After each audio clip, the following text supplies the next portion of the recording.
যারা নেককার স্ত্রী তাদের চারটা চিহ্ন থাকে, চারটা গুণ থাকে। নবীজি বলছে এই চারটা গুণ যদি কোনো স্ত্রীর মধ্যে থাকে তাহলে বুঝে নিয়ে ওই স্ত্রী নেককার এবং ওই স্ত্রী জান্নাতি স্ত্রী। যেরকম সুবহানাল্লাহ। দেখেন তো আপনার স্ত্রীর মধ্যে মেলে কিনা এই চারটা গুণের কয়টা গুণ আপনার স্ত্রীর মধ্যে আছে? মা বোনেরা আপনারা একটু মিলান নিজের সাথে, যে চারটা চিহ্ন বা চারটা গুণ এর মধ্যে আমার কয়টা আছে আর কয়টা নাই। যেটা নাই সেটা আপনি আমল করার চেষ্টা করেন। প্রথম নম্বর, নবীজি বলছে যেই স্ত্রী কথাবার্তা বা অঙ্গ ভঙ্গি দিয়ে সবসময় তার স্বামীকে খুশি রাখতে চায়, সন্তুষ্ট রাখতে চায়, হাসাতে চায়, আমি নবীজি বলছি ওই স্ত্রী আদর্শবান স্ত্রী। যেরকম সুবহানাল্লাহ। অঙ্গভঙ্গি দিয়ে, হাসি দিয়ে, বিভিন্ন ভাবে কথাবার্তা দিয়ে স্বামীকে হাসি খুশি রাখতে চায়, সন্তুষ্ট রাখতে চায়, নবীজি বলছে ওই স্ত্রী সবচেয়ে আদর্শবান। আপনি মিলান তো আপনার স্ত্রী আপনাকে হাসায় কিনা, আপনাকে সন্তুষ্ট রাখতে চায় কিনা, নাকি সবসময় মুখ গোমরা করে রাখে? যদি হাসাতে চায় বা আপনাকে সন্তুষ্ট রাখতে চায় বুঝে নিয়ে নবীজির ভাষা অনুযায়ী ওই স্ত্রী আদর্শবান।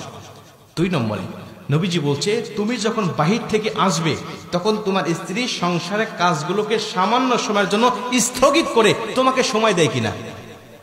আদর্শবান স্ত্রী সাময়িক সময়ের জন্য সংসারের কাজগুলোকে স্থগিত রেখে বা একটু স্টপ রেখে তখন স্বামীকে সঙ্গ দিবে। বাইরে থেকে আসছে জুতাটা খুলে দিবে, জামাটা খুলে আলনার উপর রেখে দিবে, এরপরে কি লাগবে গামছা মুখ ধুয়ে আসছে ওয়াশরুম থেকে টাওয়ালটা আগায়া দিবে, তার কি দরকার এদিকে সে মনোনিবেশ করবে। নবীজি বলছে যখন আদর্শবান স্ত্রী এটা করবে আল্লাহ পাক তখন ওই স্বামীর মধ্যে স্ত্রীর জন্য মোহাব্বত ঢেলে দিবে। জোরে কোন সুবহানাল্লাহ।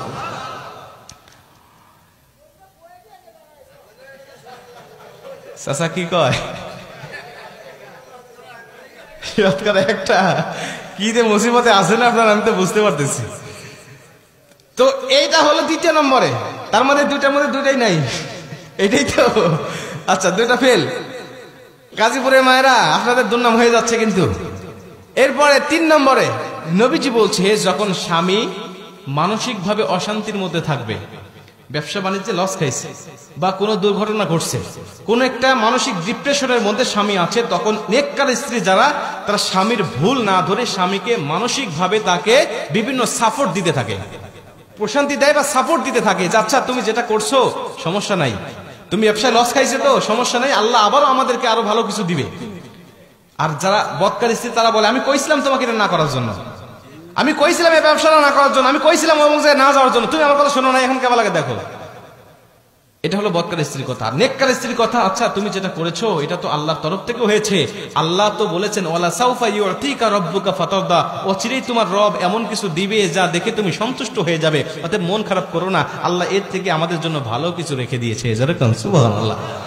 বলেন এমন কথা যখন কোন স্ত্রীরা বলবে স্বামীকে, তখন ওই স্বামী কিন্তু যদিও কষ্টের মধ্যে থাকবে কষ্ট মুহূর্তের মধ্যে দূর হয়ে যাবে, যে কেউ আমার পাশে নাই, আমার পাশে আমার মা নাই, বাবা নাই, আমার পরিবার পরিজন কেউ নাই, কিন্তু আমার অর্ধাঙ্গিনী আমার স্ত্রী আছে। আর একজন স্ত্রী যদি তার মানসিক ভাবে শারীরিক ভাবে যদি সাপোর্ট দেয়, এর থেকে বড় সাপোর্ট একটা পুরুষের জন্য আর কিছু হতে পারে না। কথা বলে ঠিক কিনা? মা বোনদেরকে বলতে চাই একটু মনোযোগ দেন আমার আলোচনার প্রতি। এটা হলো 3 নম্বরে যে তাকে শারীরিক ভাবে মানসিক ভাবে তাকে প্রশান্তি দিবে। 4 নম্বরে নেককার স্ত্রী গুণ হলো নবীজি বলছে তার স্বামী যখন কোনো বৈধ কাজের আদেশ দিবে তখন স্ত্রী সর্বাত্মক চেষ্টা করবে ওই বৈধ কাজটা পালন করার জন্য। যে কোনো আদেশ যদি বৈধ হয়, এখন যদি কোন তোকে চল সিনেমা নিয়ে যাবো, সিনেমা দেখার জন্য, তখন নেককার স্ত্রী যাবে না। নেককার স্ত্রী যদি আপনার কোনো বন্ধু বান্ধবী আসে আর বলে যে আমার বন্ধু আসছে বাহির থেকে তোমাকে চা দিতে হবে, তাদের সামনে গিয়ে নেককার স্ত্রী বলবে না আমার যাওয়া যাবে না, কারণ এটা শরীয়তের গণ্ডির মধ্যে থেকে আপনি আমাকে আদেশ করেন নাই, আপনি শরীয়তের বাইরে আদেশ করছেন। আর কোন পর পুরুষের সামনে আমার যাওয়া ঠিক হবে না। ঠিক হবে? কোন আদর্শবান পুরুষ কখনো বন্ধুদের কাছে বা পর পুরুষের কাছে তার স্ত্রীকে পাঠাইতে পারে না। কারণ আমি পারতপক্ষে আমি চিন্তা করি আমার স্ত্রীকে কেউ বোরকার উপর দিয়ে দেখলেও আমার হিংসা হয়, আমার স্ত্রীকে কেউ বোরকার উপর দিয়ে যদি একটু নজর করে তাকিয়ে থাকে তারপরে আমার হিংসা হয় যে ও কেন দেখলো এতক্ষণ ধরে, এটা আমার হিংসা হয়। আর আপনি আমার স্ত্রীকে আপনি খোলামেলা করে আপনি পর পুরুষের কাছে দেখান। অনেক যুবক আছে নতুন বিয়ে করার পরে ফেসবুকে ছবি আপলোড না দিলে ওর ঘুমই হয় না, ওর বাসরাতই হবে না যদি ফেসবুকে আপলোড না দেয়।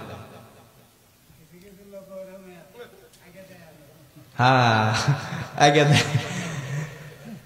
শোনেন, আর দায়ুস লা ইয়াদখুলুল জান্নাহ, নবীজি বলছে দায়ুস কখনো জান্নাতে যাবে না। কোথায় যাবে না? জান্নাতে যাবে না। নবীজিকে সাহাবীরা জিজ্ঞেস করলেন ইয়া রাসূলুল্লাহ দায়ুস কারা? নবীজি বলছে দায়ুস পুরো মহিলা নয়, দায়ুস হলো পুরুষেরা। যেই সমস্ত পুরুষেরা ক্ষমতা থাকার পরেও তার স্ত্রীকে, তার মাকে, তার বোনকে আর তার মেয়েকে পর্দায় রাখে।